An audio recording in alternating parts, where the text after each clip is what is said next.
warahmatullahi wabarakatuh. My name is Aina, Salsabiela BINTI PATAN EFFENDI, and my matrix number is 56154. So today I would like to present my individual assignment about case study Aziz Sultan and Co. So for the first question, A is two ethical dilemmas of auditors and how the auditors involved should safeguard their ethical principle in this situation. So based on the case study, Aziz Sultan and Co. acknowledged that the Director of Finance had modified their accounting policy and the certain salaries have been capitalized retrospectively. So this shows about the auditor's integrity.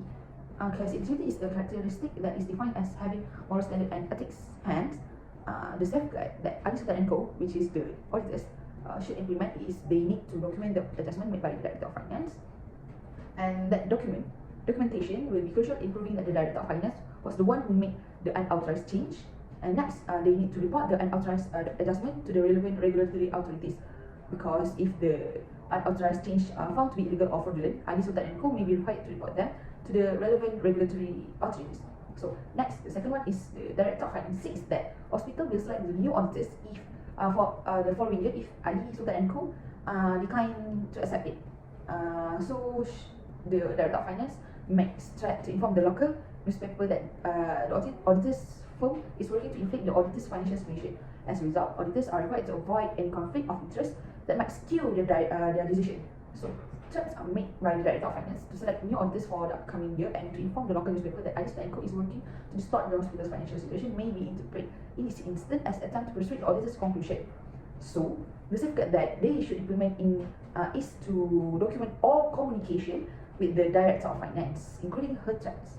This documentation will be crucial in proving that the Director of Finance was the one who made the threats that Aziz Sultan and Co. was under the pressure to accept it by the unauthorized adjustment. So, by implementing this safeguard, Aziz Sultan and Co. can help to ensure that the hospital financial reporting is accurate and compliant with the accounting standard. They can also protect their reputation as a respect and trustworthy audit firm. Next question is question B. Three threats to independence for Aziz Sultan and Co. that might arise in the case and how Aziz Sultan and Co. can protect against threat to auditor independence. First is advocacy threat. When an auditor promotes or advocates for an audit client, there is a threat of advocacy, because the auditor may be more inclined to accept management justification for accounting treatment and strategies to guard against advocacy threat. This threat has the potential to erode the auditor's objectivity, and they should forbid the Director of Finance from speaking to the local newspaper about the financial statement, and Aziz Sultan and Co. should have a policy in place that requires the audit team to disclose any conflict of interest to the audit engagement partner. Second is self-review threat. The threat that financial or other interests will inappropriately influence your professional accounting judgment or behavior. Hence, ways to protect against the self-review threat is they should have an audit team that is independent of the audit engagement team. This will help to ensure that the audit team is not influenced by the audit engagement team's work. Moreover, Aziz Sultan and Co. should have a quality control system in place that includes a review of the audit team's work by a senior partner or manager. This will help to ensure that the audit team's work is of high quality and that any potential bias are identified and addressed. Next is familiarity threat. The last one. When an auditor has a close relationship with the audit client, there is a risk of familiarity. The auditor may be not willing to criticize the client as a result of this threat, which could compromise the auditor's objectivity. Aziz Sultan and Co. should rotate the audit team on a regular basis. By doing this, it will be possible to prevent the audit team from getting too accustomed to the audit client. Aziz Sultan and Co. should have a policy in place that restricts the audit team from providing non-audit service to the audit client. This will help to maintain the auditor's independence and objectivity. Okay, question C is discuss how do Aziz Sultan and Co. can provide defense for them if the management and board of director of the hospital decide to take legal action on the auditors, blaming for the hospital loss was due to auditor's fault, justified when the auditor can succeed in their defense. So, based on the Aziz Sultan and Co. So based on the Aziz Sultan and Co. case, the auditors defend against client suit are non-negligent performance, which is the auditor can defend themselves by proving that they perform audit in accordance with auditing standard by following the contract and exercise professional care when auditing the hospital.